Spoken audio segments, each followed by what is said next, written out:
Good morning. Wow, look at that. Buenos dias.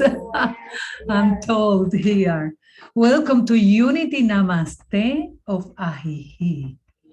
I'm Reverend Johannes Jimenez Hartog. I'm the senior minister or principal minister. I don't know. The thing is that you will hear a lot of new things from my beloved husband, esposo, bello, precioso, alma mía, corazón de melón.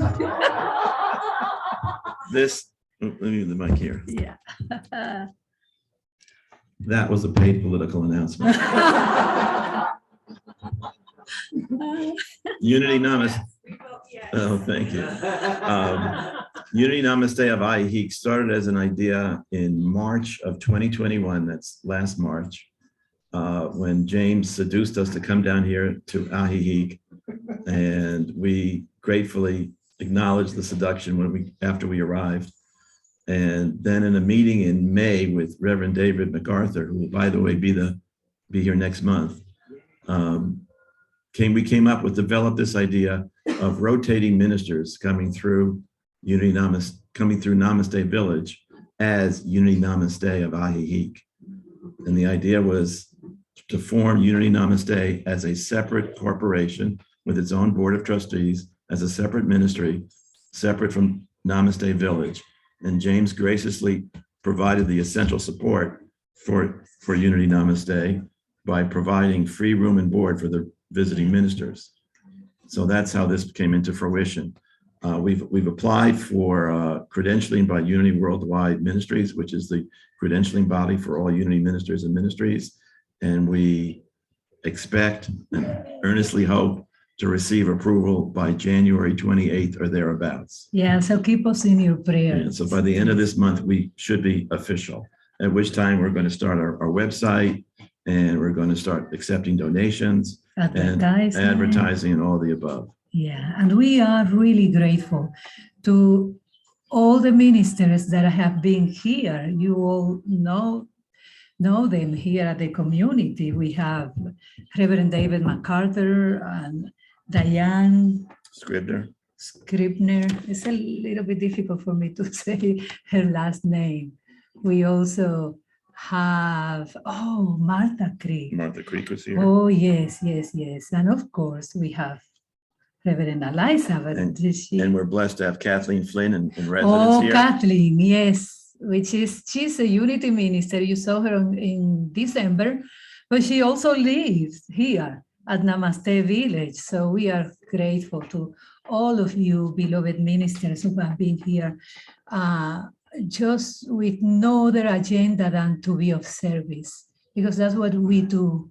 We are here only to be truly helpful. And talking about being helpful, we at Unity, and always we start everything with a prayer.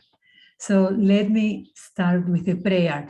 Now, a few Sundays ago, I did a beautiful prayer that Paramahansa Yogananda wrote, and some people have been asking me to repeat that prayer. I'm going to do it today, but it will be like in form of a meditation. So I invite you, if you feel comfortable, first of all, what I do at Unity para Todos, which is my Spanish ministry, I start everything to get centered. You can do it with me, or you can just connect with the presence. But I always say, abro mi corazón al amor. I open my heart to love. Abro mi mente a Dios. I open my mind to God. Mi alma es una con todo el universo. My mind is one. My soul is one with the whole universe. So I invite you to, if you feel comfortable, to close your eyes.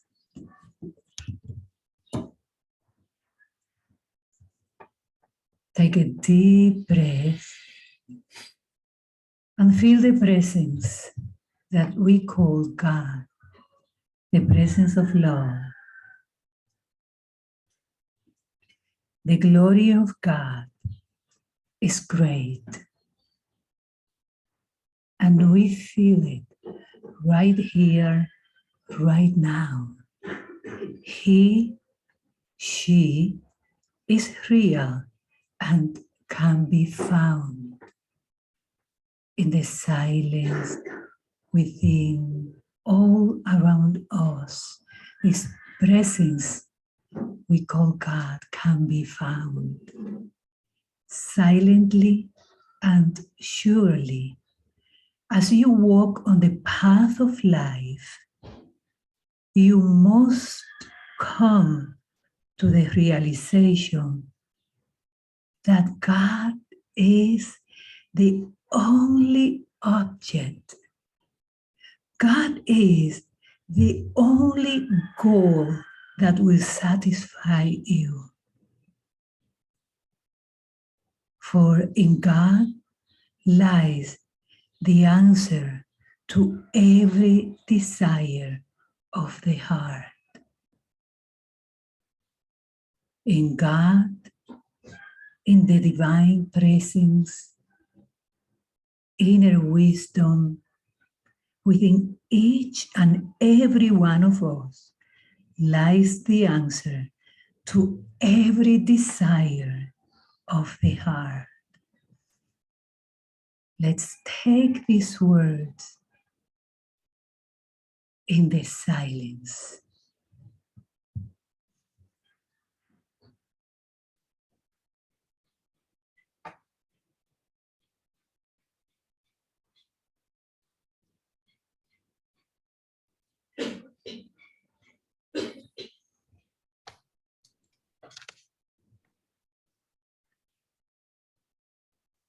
As we open our heart to that presence, as we connect with the sound of nature, birds, the wind, as we feel the cold that is here in the beautiful Ahihik, we remember that in God lies the answer to every desire of the heart. Thank you, Father, Mother God. Amen, amen, and amen.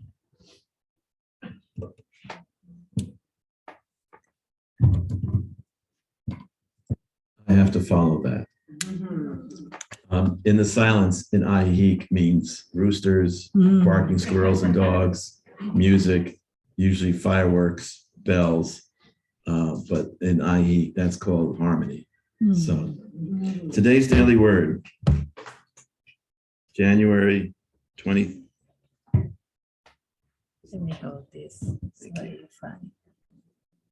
January 23rd, 2022. Pray for others. I am praying for you. Just hearing the words, I am praying for you, helps me relax into the calm strength of a trusted friend's faith. Reassured, I feel my own faith growing stronger. My friend may be next to me or calling from far away. The power of prayer is undiminished by distance. Grateful for the gift of others' prayers for me, I welcome every opportunity to pray for anyone who asks. Having heard the prayer need, I let go of concern. In faith, I behold the Christ presence within the one for whom I pray. Knowing the truth of another's wholeness, I release any thought of illness. I affirm divine wisdom guiding important decisions and divine strength relieving any weakness.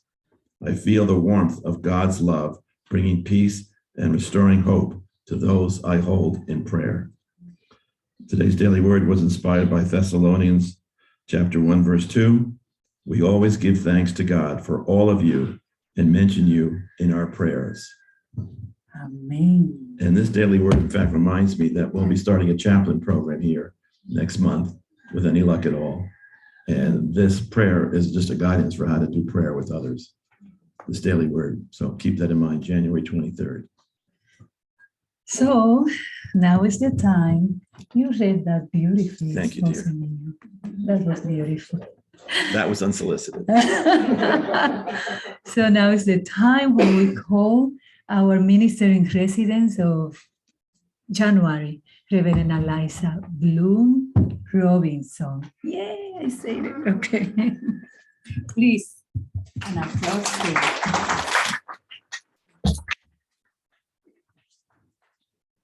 Gracias. I had this fabulous conversation the other day. I said basically, hello, how are you? I'm well too, thank you, in Spanish. And then they said something else and I said, that's it for me. I felt pretty smart though, the first few sentences. Well, good morning and welcome. And oh, actually, buenas tardes. ¿Tardes? Ah, buenas tardes. Ah, sí. It has been just such a delight to be here. So hello to everybody who's here on grounds and hello to everybody in Facebook land. I think I have a couple of friends who are popping in today. So hi, everybody. I wanted to talk today a little bit about one of my favorite topics, which is new humanity now. Now being the key, right? I've been talking about new humanity for, I don't know, a decade or more, maybe. But I wrote this little, just this little piece. I want to just read it. It's time. It's time to awaken and stay awake. It's time to raise our frequency to the truth of who we are. Time to disengage with the limitations that our egoic personalities believe in.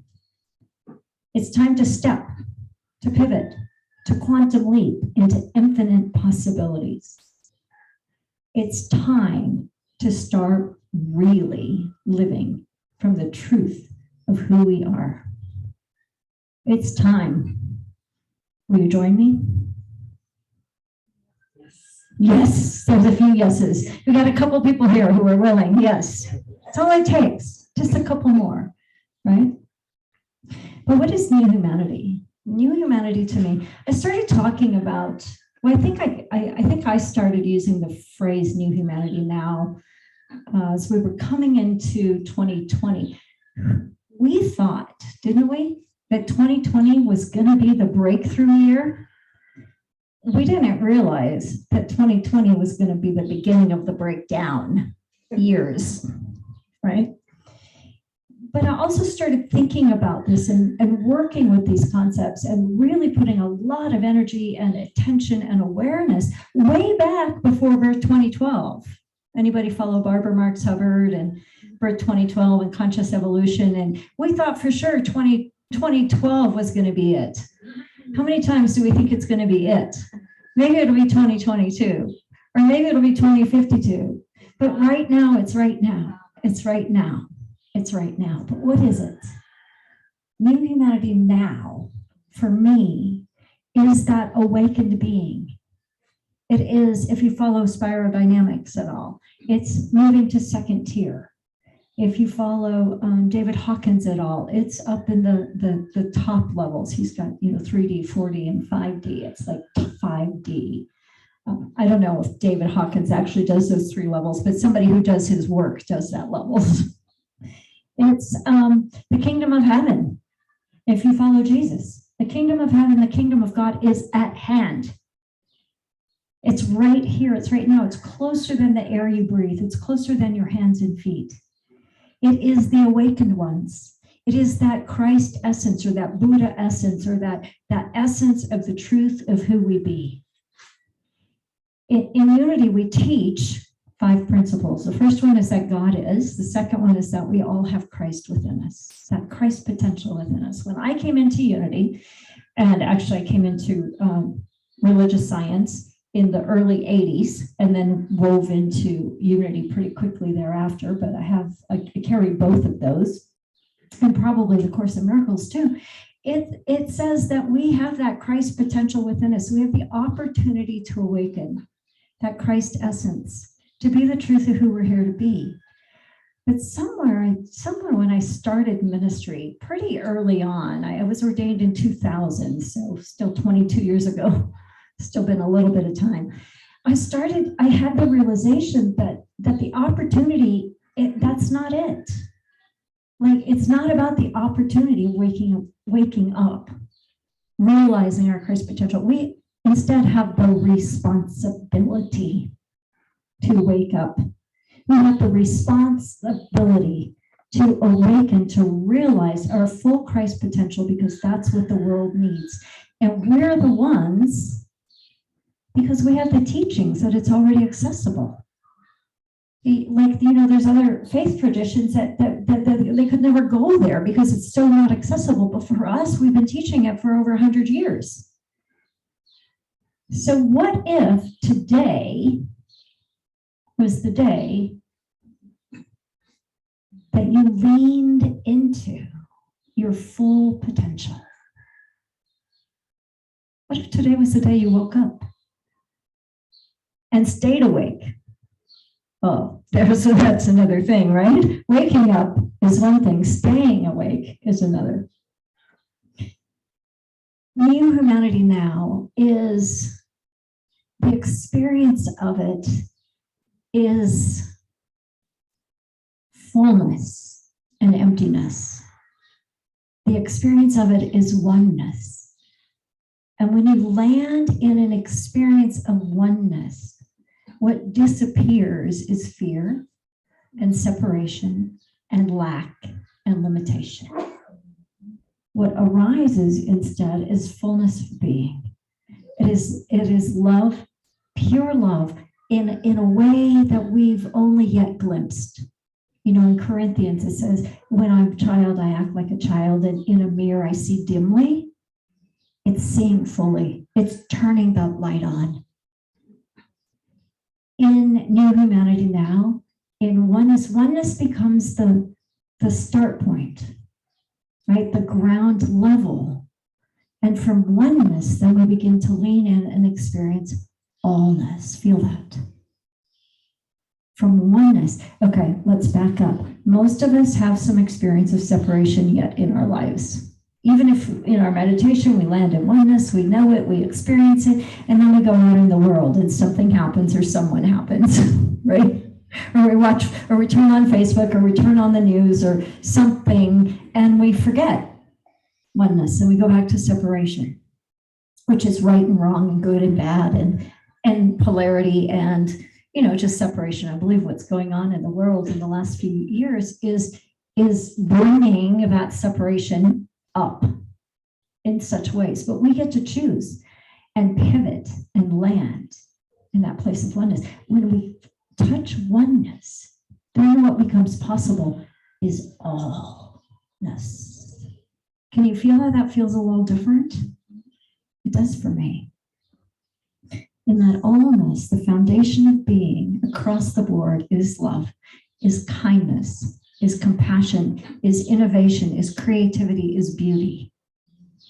It's in that place of new humanity that we will solve, not that there's anything to solve in new humanity, but we will solve the problems of the relative world, the world we call reality, because you can't solve anything at the level of that it was created. Right? I didn't say that very well, but you know what I'm trying to say, right? You can't solve any problem at the level that it was created. But from new humanity, it's like, oh, look, oh, there's a solution. Oh, there's an idea. Oh, there. And it's brilliant. And it's happening right now. It's happening on this planet right now, more and more and more and more and more. We just get to choose to look. We get to choose to be. We get to answer the call to be our biggest, boldest, most brilliant becomingness. Lean into that for a moment. You are being called to your biggest, boldest, most brilliant becomingness. And that's not on a material or an ego level. That's the essence of who you be. are sort of in honor of Thich Nhat Hanh this week, as he passed a few days ago. And, what a light in the world. Some of these really grand lights have been just checking off the planet.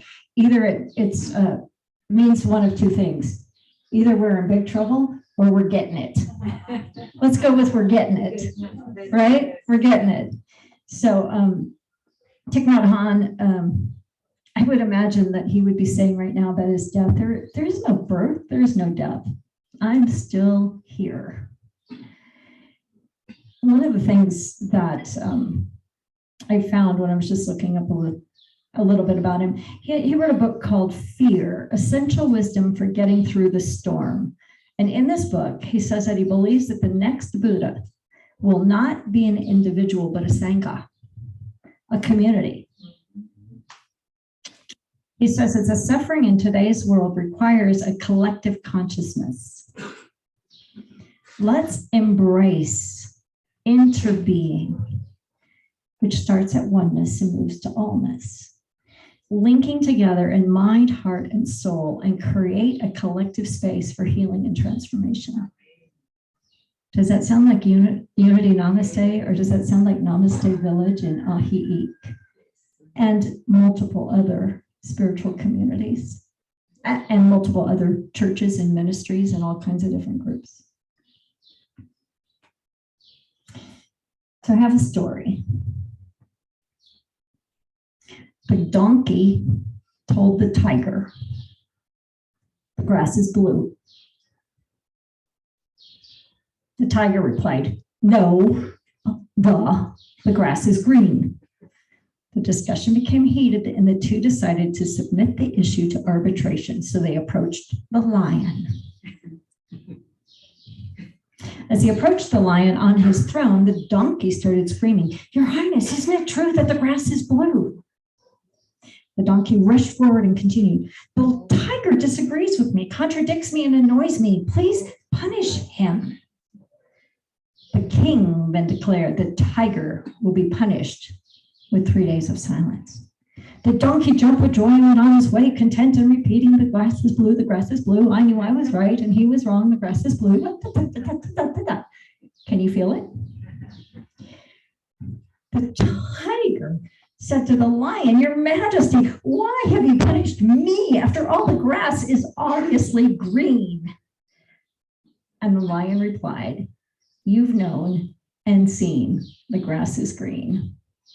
The tiger says, So why punish me?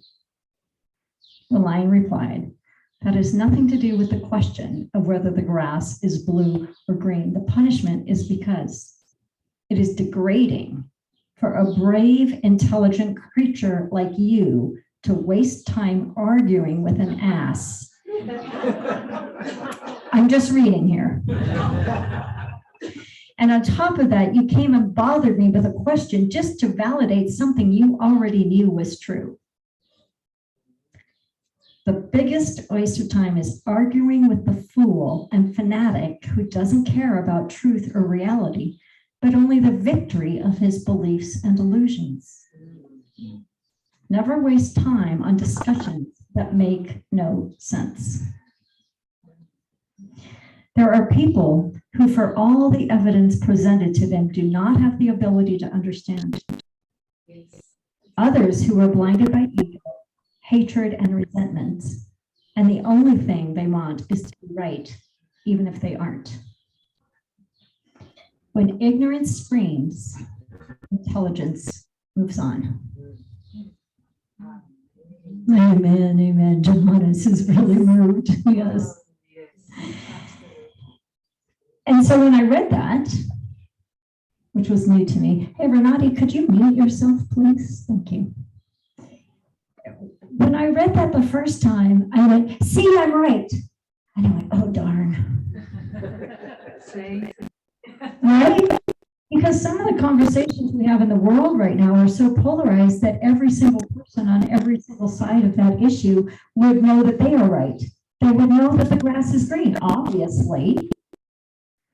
But when we take that a little bit deeper, right?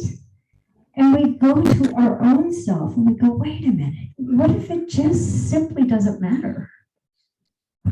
What if it doesn't matter? What if what matters is love and kindness and compassion, right? Thich Nhat Hanh said this: when another person makes you suffer, it is because he suffers deeply within himself, and his suffering is spilling over. He does not need punishment, he needs help. That's the message he's sending. Again, kind of the same thing. It's like, notice what you notice, come with love and kindness and compassion. And you don't have to prove the donkey wrong. You can't, right? You can't. So why not just love the donkey in all his donkeyness? That might be the line that goes with Robbie. So the question comes up, how do we do it? How do we not engage? How do we disengage? Well, I guess that's the answer to the question. How do we do it? Don't engage, right? Just don't engage, just love. In 2016, so a couple years ago, 6 years ago, which is really hard to imagine, I wrote my first book. The foundation of my first book is the question. I want you to really feel the question, not intellectually, but feel it. Would it be all right with you if life got easier?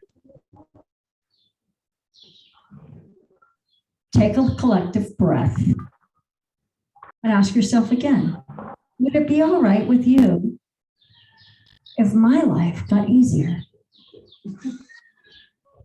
Take a big breath.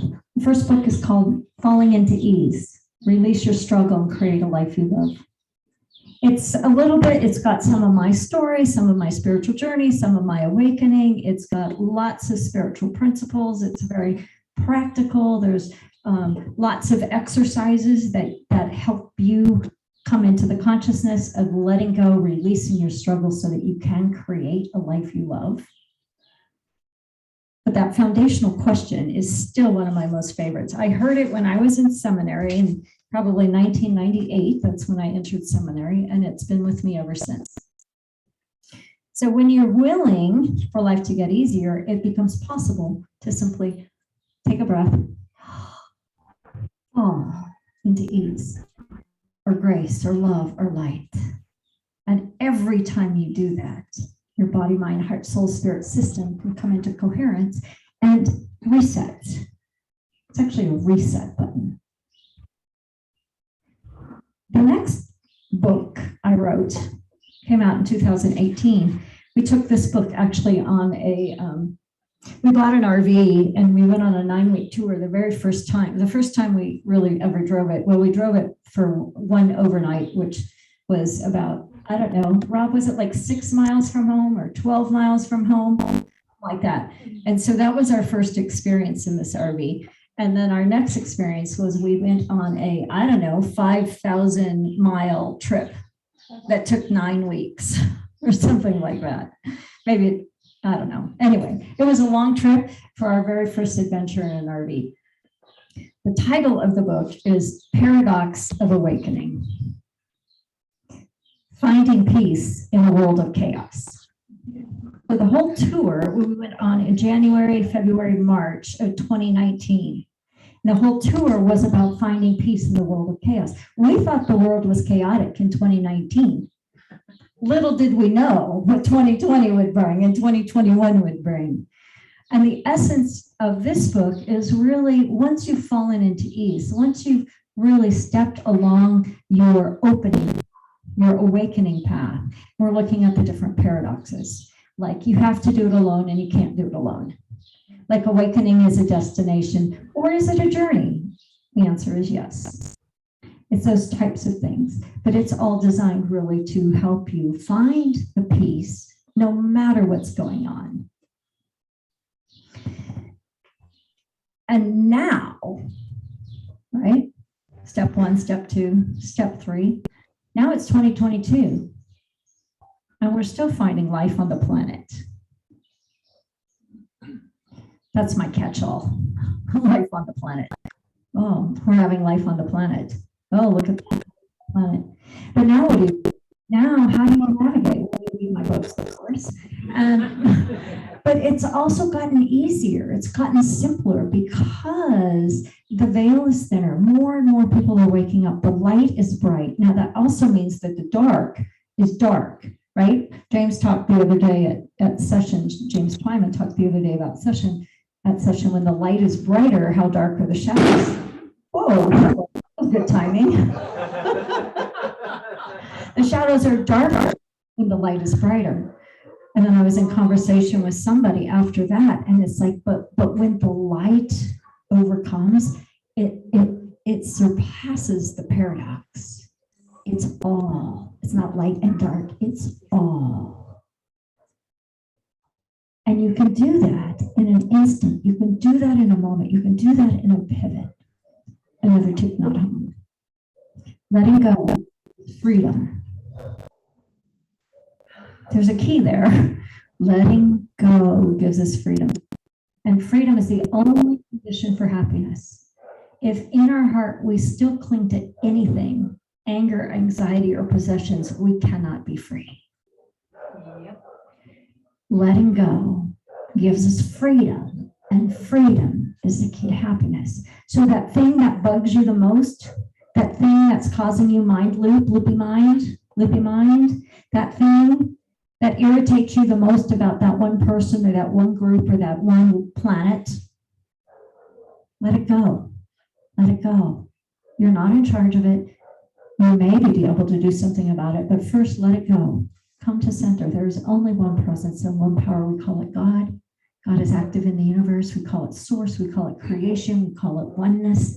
It is the only presence that is real. Doesn't mean we don't have the experience of the other, but choose again. Notice what's coming up. Notice what you notice. Notice what your mind is doing. Notice how your body's in reaction to it. Notice what you notice, then stop. Interrupt that pattern. Stop, drop into your center. Feel your feet on the earth. And roll. Does that remind anybody of anything? Stop, drop, and roll. We had the firemen taught us that when we were kids. If there's a fire in your space, stop, drop, and roll out. It's perfect spiritual principles. Stop, notice what you know, stop it, drop into center, like out of your monkey mind, out of the noise. We get such practice here in Ahi-Ik to not be affected by the noises, by the form of silence that Jack mentioned in roosters and car bombs, dogs barking, and bands playing at 7 o'clock in the morning. Did you know that we had a marching band that came here the other day at 7 a.m.? Right in front. Yeah, 5 sometimes. Oh my goodness. And ask yourself, what's more interesting? The noise out there, the noise of your brain, or are you more interested in spirit, in love, in grace? The world is an illusion, and it's quite captivating at times. This is a quote for me from yours truly. The world is an illusion, and it's quite captivating at times. But ask yourself, is this where you want to live? In the drama and trauma? Or would you rather choose brilliance, expansiveness, beauty, and connection? Which would you rather have? Drama, trauma, or God, source, spirit, creation, love?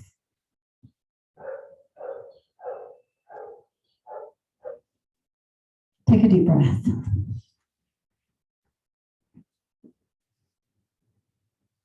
We're going to take this into a time of meditation. We start this meditation with another quote that some of you who are here on site will hear later. Come on, people. Come on. Smile on your brother. Everybody get together. Try to love one another right now. So simply notice what you notice and allow your awareness to drop deep into the center of your being. Feel your feet on the ground. And open your heart. Become willing Become willing to be the awakened one. Become willing to choose love over fear. Become willing to let your heart burst wide open and free the essence of who you're here to be. And as you free the essence of who you're here to be, feel that essence of you deep in the center of your being rising up, filling your body, expanding beyond your body. Feel the essence of you be. Be greater than you. And feel the essence of who you be. Be love. Be grace. Feel the essence of you be. Be beauty and kindness and compassion. Feel the essence of you be rising up, filling the space that you're in. Expanded, awake, connected. And then feel the essence of who you be, connecting with every person who's with us now, live in person and on Zoom, across the airways, across the globe. And feel the essence of who we be.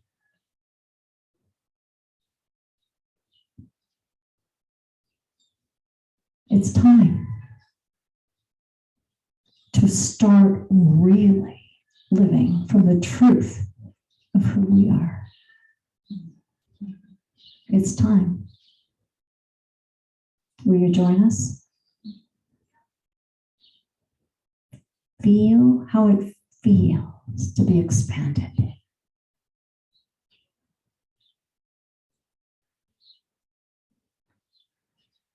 Feel how it feels to be in truth of who you be.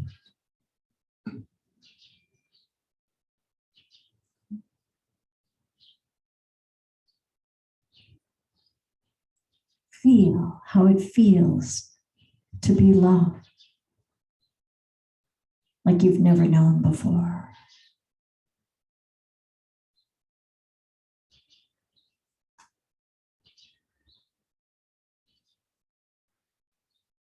Memorize that feeling, memorize that vibrational frequency, and simply say yes.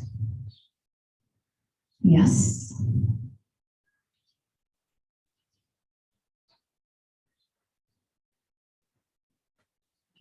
Yes to love. Yes to connection. Yes to awakening. Yes to new humanity now. Come on, people down. Smile on your brother and your sister and your mother and your father and your cousin.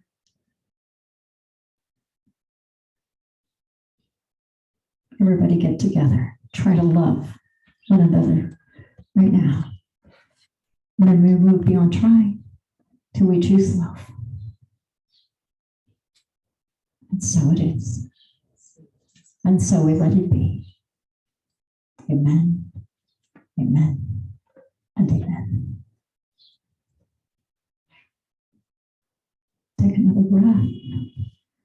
Notice what you notice. We have a special treat if you're local here, but we're going to close out the service for the Zoom people with our prayer for protection. You're closing out of YouTube now. Oh. You're stopping the recording after the prayer. We're having a little logistical piece here. Okay. So as I put the prayer up, just take a moment to what's your takeaway from today? Just notice it for yourself, because when you notice it for yourself, it's more impactful later. You can take it away. So share screen. Up bottom right, or yeah, you could do it that way. Ha. Okay, if you're local, please stand. If you're new for us, the way we say this is the light of God surrounds us, and then we say, I am the light of God. So together, the light of God surrounds us. I am the light of God. The love of God enfolds us. I am the love of God. The power of God protects us. I am the power of God. The presence of God watches over us. I am the presence of God. Wherever we are, God is, and all is well. So I'm going to stop the share. No, yeah. Stop. Okay. Okay, Robbie, go ahead. And so we have a very special